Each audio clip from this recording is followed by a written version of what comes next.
Assalamualaikum warahmatullahi wabarakatuh. Innal hamdalillah nahmaduhu wa nasta'inuhu wa nastaghfiruh wa na'udzu billahi min shururi anfusina wa min sayyiati a'malina may yahdihillahu wa la yudhlil fala hadiyalah amma ba'd. Subhanallah alhamdulillah wa la ilaha illallah wallahu akbar. Allahumma shalli ala sayyidina Muhammad wa ala ali sayyidina Muhammad.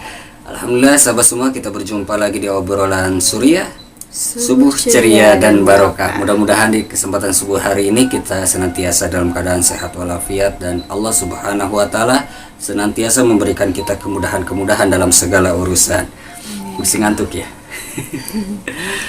Ya Umi, ada obrolan apa nih untuk menemani sahabat Suriah di rumah? Ya, assalamualaikum warahmatullahi wabarakatuh, Abi. Waalaikumsalam warahmatullahi wabarakatuh. Di obrolan kali ini Umi mau tanya ya, Iya. gimana caranya agar kita menjadi ahli surga? Soalnya kan surga itu tujuan setiap muslim ya, Bi ya. Iya. Di dunia ini kan cuma sementara. Ya. Tujuan akhirnya yang abadi itu surga. Iya. Jadi amalan-amalan apa nih yang bisa menjadikan kita menjadi orang yang layak masuk ke surganya Allah? Iya. Jadi memang benar surga itu bukan cuma tujuan bagi muslim saja, Umi, bagi seluruh makhluk. Oh iya ya. Khususnya manusia ini. Di setiap agama penamaan surga itu ada kan? Di setiap agama. Dan kita yakini surga yang ada di muslim itu surga yang diciptakan Allah Subhanahu wa taala. Apalagi kenikmatan-kenikmatan yang nanti kita dapatkan di surga itu kenikmatan yang belum pernah kita lihat, belum pernah kita rasakan, belum terlintas di khayal pun tidak bisa digambarkan. Saking nikmatnya. Lalu kenikmatan-kenikmatan yang ada di dunia ini ada batasnya. Sesaat ada batasnya. Jadi kenikmatan yang ada di dunia ini ada ajalnya. Contoh misalkan kita senantiasa makan buah mangga setiap hari, pasti ada bosannya. Iya, ada bosannya. Terus kalau kita seorang yang kaya, misalkan kita memiliki 100 kamar di rumah itu, paling dipakai cuma dalam satu malam itu cuma satu kamar. Gak mungkin 100 kamar dipakai untuk tidur. Satu malam itu satu kamar. Jadi kenikmatan yang ada di alam dunia itu terbatas. Apa ini namanya, peregangan gitu ya? Iya. Peregangan gini nikmat, bangun tidur atau kita lagi pegang. Tapi kalau setiap hari, setiap waktu Setiap seperti detik itu, gitu ya. gak nikmat juga. Jadi ada batasnya. Dan kenikmatan yang tidak ada batasnya itu nanti di surganya Allah Subhanahu wa taala sudah tidak ada batasnya. Menikmati sesuatu bukan karena membutuhkan. Di dunia kita nikmat minum itu karena kita dahaga. Ya. Nikmat minum karena minumannya itu ada rasa. Terus kita makan karena lapar. Kita tidur karena ngantuk. Tapi di surganya Allah Subhanahu wa taala kita minum untuk menikmati minuman. Bukan karena haus. Karena sekali teguk, air surga itu sekali teguk maka selamanya tidak akan menjadikan dahaga. Kita makan di surganya Allah Subhanahu wa taala hanya untuk menikmati makanan.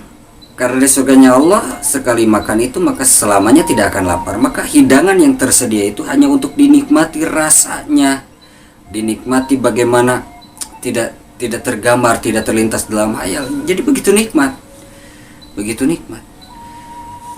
Untuk tidur pun, untuk istirahat pun bukan karena ngantuk, tapi karena ingin menikmati bagaimana tikarnya surga,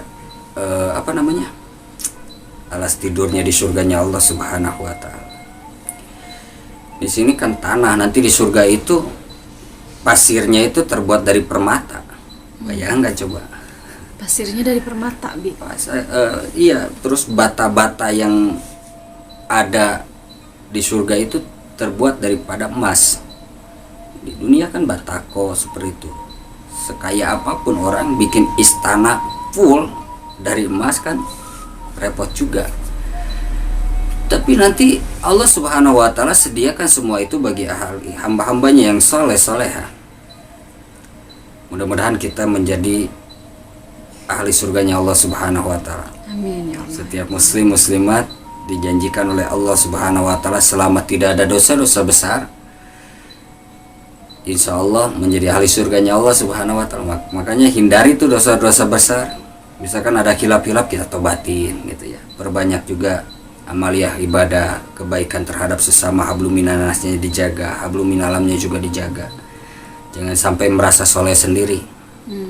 Karena iblis pun terusir dari surga. Itu iblis dulu tinggal di surga, diusir karena sombong, merasa diri paling benar. Diusir oleh Allah Subhanahu wa taala. Merasa diri paling hebat, merasa diri paling taat, diusir oleh Allah Subhanahu wa taala. Terus menggoda Nabi Adam alaihissalam, juga menggoda anak keturunannya yang baru bercita-cita masuk surga. Sedangkan iblisnya sudah pernah di surga. Jadi kita itu diganggu sama senior sebenarnya, makhluk senior. Ya, apa sih amalan-amalan yang bisa menjadikan kita menjadi seorang ahli surga? Wallahu alam. Cuma kita merujuk pada hadis Rasulullah Shallallahu Alaihi Wasallam dari Ibnu Abbas radhiyallahu an, al jannatu mustaqatun ila arba'atin. Surga itu merindukan 4 golongan manusia.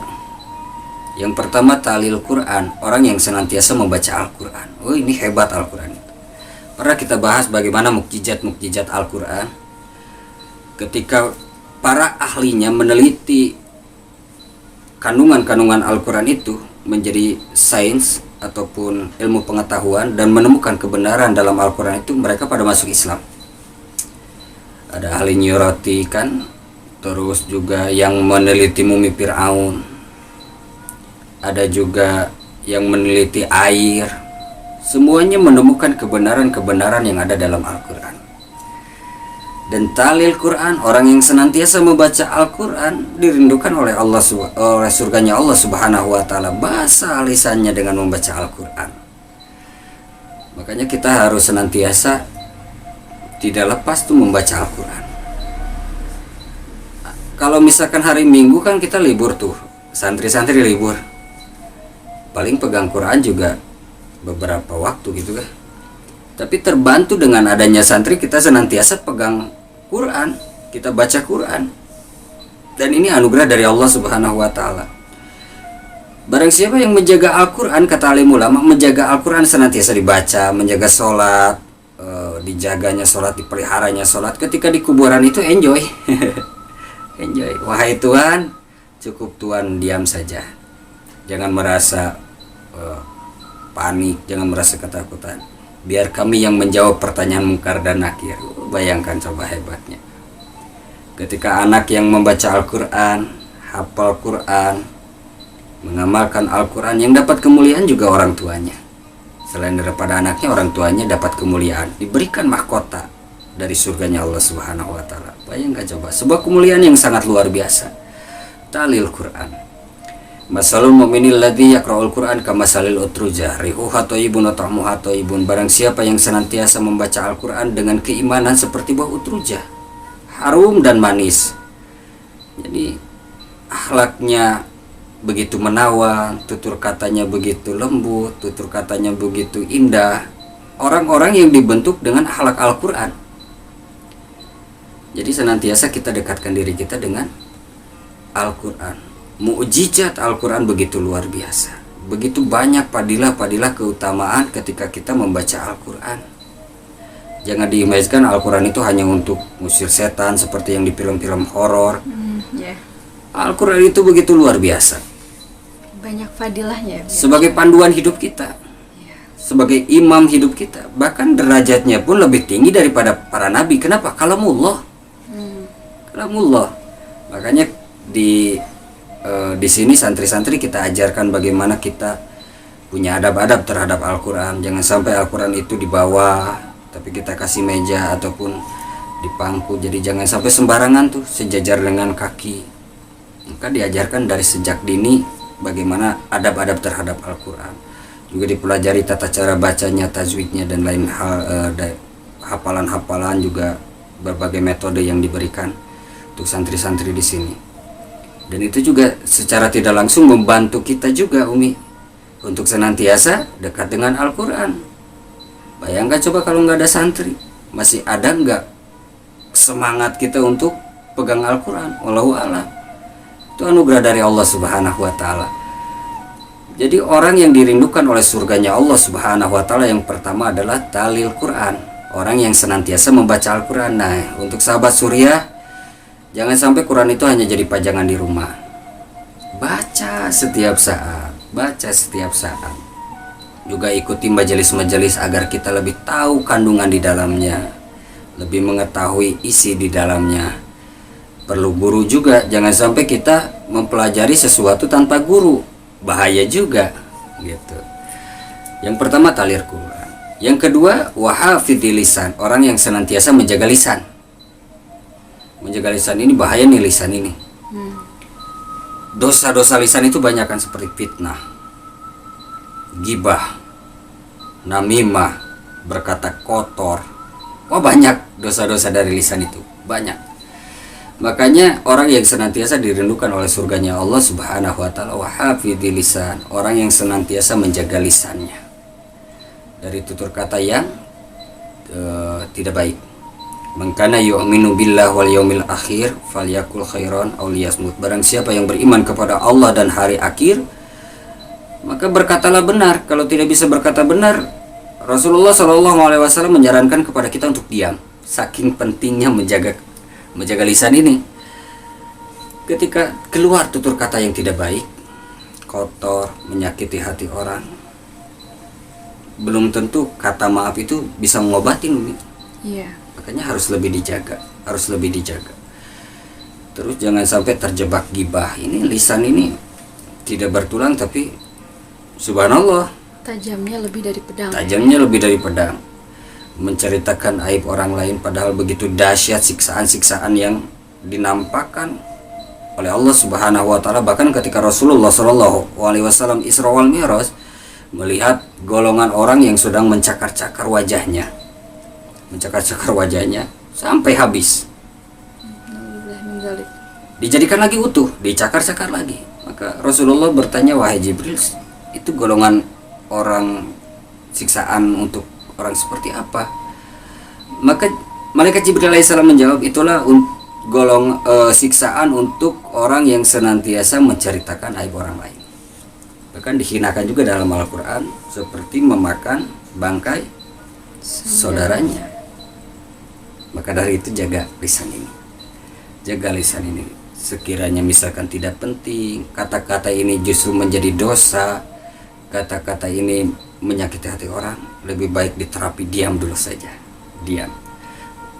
Karena kalau sudah keluar, susah untuk ditarik, Umi. Kalau kata-kata itu susah untuk ditarik. Orang melangkah masih bisa berpikir, kalau misalkan berbicara tanpa berpikir itu lebih bahaya loh, lebih bahaya. Ceplos-ceplos seenaknya itu lebih bahaya. Maka dari itu wahafidil lisan, orang yang senantiasa dirindukan oleh Allah Subhanahu wa Ta'ala, yaitu orang yang senantiasa menjaga lisannya. Kalau bercanda gimana tuh, Bi? Bercanda itu kan, kalau misalkan bercandanya keterlaluan, terus keluar kata-kata yang kotor. Karena setiap kata-kata kan Allah Subhanahu wa Ta'ala catat tuh, kita senantiasa diawasi para malaikat. Baik dicatat, buruk dicatat. Bayangkan misalkan kita ahli sholat, ahli baca Quran, tapi kita tidak jaga lisan ini, rugi juga. Tanpa terasa ketika hisaban dibuka, ternyata kita hancur tuh gara-gara bahasa kita. Hancur gara-gara kita tidak bisa menjaga lisan. Terlalu banyak orang yang kita sakiti. Itu kan orang-orang yang bangkrut itu orang yang senantiasa menyakiti hati orang lain kan. Boleh jadi gara-gara lisannya. Jadi dia banyak ibadah tapi kata-kata tidak dijaga, merugi, bangkrut di akhirat nanti. Pahalanya diambilin orang, dosa-dosa orang diambilin kita. Maka dari itu jaga lisan ini, lisan ini. Karena tanpa sadar kita bisa berbicara itu seenaknya gitu, seenaknya. Contoh gini, kalau misalkan melalui tingkah laku kita masih bisa berpikir, Umi ya, oh jangan seperti itu karena bahaya, oh jangan. Tapi lisan ini kalau misalkan kita nggak pandai kontrol, itu bisa menjadi dosa, nyakitin orang. Itu sangat bahaya, sangat bahaya. Jadi saking pentingnya Rasulullah Shallallahu Alaihi Wasallam mengarahkan kepada umatnya untuk diam kalau tidak bisa berkata dengan baik. Wa hafidhil lisan. Yang ketiga, wa mut'imil zi'an, orang yang senantiasa memberi makan kepada orang yang kelaparan. Ayo tengok tetangga kita, saudara kita, barangkali ada yang kelaparan, dan jangan biarkan keluarga kita, tetangga kita menjadi ahli menjadi seorang yang jahat gara-gara untuk menutupi perutnya, kebutuhan perutnya, untuk hanya sekedar sesuap nasi, mencuri. Jangan sampai kita bentengi. Serasa kita dicukupkan oleh Allah Subhanahu wa taala, wa mut'imil zi'an, berikan makan kepada orang yang kelaparan. Tengok tetangga kita barangkali belum makan, saudara kita belum makan.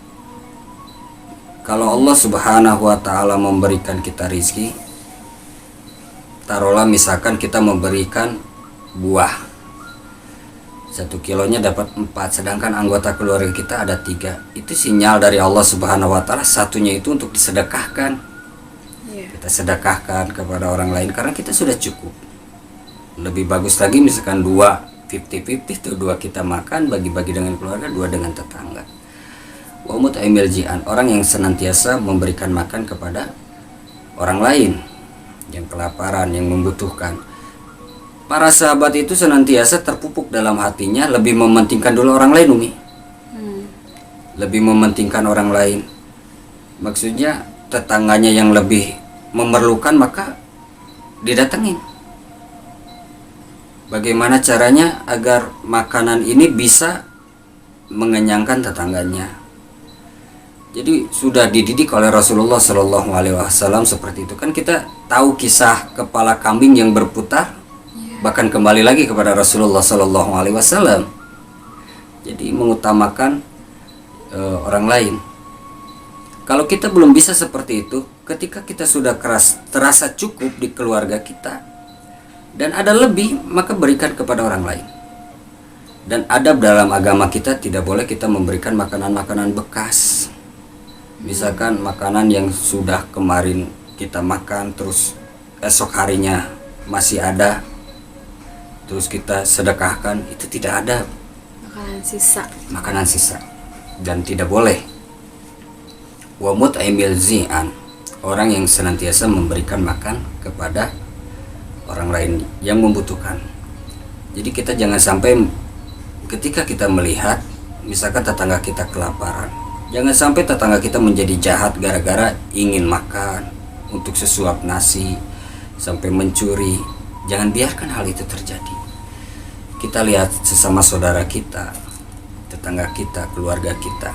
Mudah-mudahan Allah Subhanahu wa taala cukupkan rezeki kita agar kita bisa mencukupi orang lain juga. Yang keempat, wasaimin Ramadan imanan wahtisaban, orang yang senantiasa puasa di bulan Ramadan dengan keimanan dan ketakwaan. Apalagi berapa minggu lagi ya? 3 mingguan.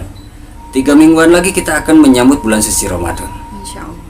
Mudah-mudahan Allah Subhanahu wa taala panjangkan usia kita agar kita bisa menjalani bulan Ramadan.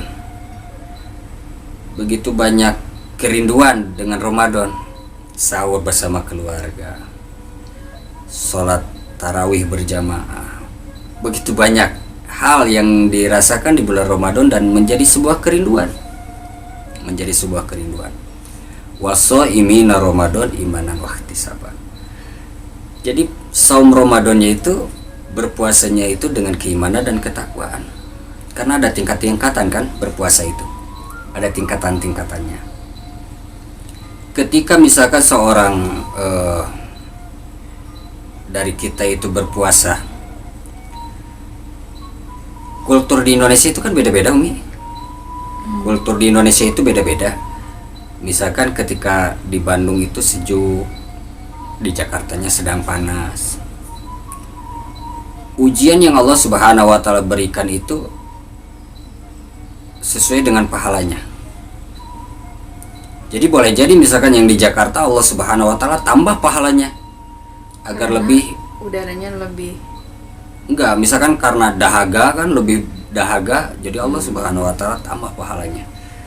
Karena lagi puasa itu banyak sekali godaan. Bagaimana dididik mata ini agar tidak melihat hal-hal yang dilarang agama. Kenapa? Batal sih enggak, tapi percuma kalau puasa tidak ada pahalanya. mengurangi pahala ya. Iya. Terus misalkan ada pemikiran, ya udah mending batal aja sekalian karena tidak ada puasa. Jadi seperti ini. Kalau kita melanggar hal-hal yang bukan membatalkan puasa, tapi menghilangkan pahala puasa, maka hanya mendapat lapar dan dahaga. Tapi kalau sengaja membatalkan puasa tanpa alasan, maka tidak bisa diganti seumur hidup pun, atau mengkodo puasa itu seumur hidup pun. Lebih bahaya. Jadi mendapat dosa ya, Bi? Dosa aja besar dari Allah Subhanahu wa taala sengaja batal itu. Jadi kita latih bagaimana saum kita itu, puasa kita diterima Allah Subhanahu wa taala. Mata ini jangan liar, dijaga. Wahafizil lisan seperti yang tadi, dijaga juga tutur kata kita, jangan sampai nyakitin orang lain. Terus hal-hal yang berkenan dengan fikihnya juga kita pelajari agar kita bisa menjaga, takut-takut ada hal-hal yang menyebabkan berkurangnya pahala puasa ataupun hal-hal yang makruh dilakukan ketika kita sedang berpuasa, itu harus kita pelajari. Jadi orang yang senantiasa atau orang yang melakukan saum di bulan Ramadan dengan keimanan dan ketakwaan, salah satunya melalui ilmu itu adalah merupakan rujukan daripada saum yang imanan wahtisaban. Jadi mudah-mudahan saum kita nanti, atau kita diberi kesempatan oleh Allah Subhanahu wa taala jumpa dengan bulan suci Ramadan, dipanjangkan usia kita sampai kita bisa menjalani saum di bulan Ramadan dengan imanan wahtisaban. Karena ketika disehatkan juga, karena ketika Ramadan banyak orang bilang di hayal itu apapun jadi makanan katanya Umi. Iya, betul. Jadi makanan, lihat selokan kuning seperti air bajigur kan. Lihat kecoa kayak kurma. Jadi daya hayalnya jadi makanan terus katanya seperti itu. Tapi bagaimanapun kita seorang muslim ketika berpuasa itu tetap segar, tetap beraktivitas. Lagian tidak lama juga kan menahan laparnya itu dari fajar sampai maghrib. Dan begitu buka ternyata tidak separah-parah itu ya. Dengan tegukan air, kalau budaya di Sunda atau di Bandung itu dengan gorengan gitu, udah kenyang. Apapun yang dikhayalkan tadi siang, dari pagi, siang, sore, hanya dengan tegukan air. Misalkan kita bikin teh manis atau kita makan buah, lapar-lapar yang tadi dari pagi, siang, sore itu habis. Itulah berkahnya daripada saum di bulan suci Ramadan. Nah Umi, itulah yang dirindukan oleh surganya Allah Subhanahu wa taala. Al jannatu mustaqatun ila arba'atin. Dari 4 perkara itu tahlil Quran.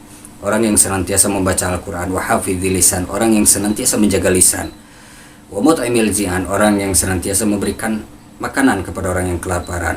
Wa shaiminar Ramadan imanan wahtisaban, orang yang berpuasa di bulan Ramadan dengan keimanan dan ketakwaan. Mudah-mudahan kita senantiasa dikuatkan Allah Subhanahu wa taala untuk menjalankan amalan-amalan tersebut, dan kita menjadi orang-orang yang senantiasa dirindukan oleh surganya Allah Subhanahu wa taala. Ini saja yang bisa saya sampaikan. Mohon maaf atas segala kekurangan. Jumpa lain kesempatan insyaallah. Assalamualaikum warahmatullahi wabarakatuh.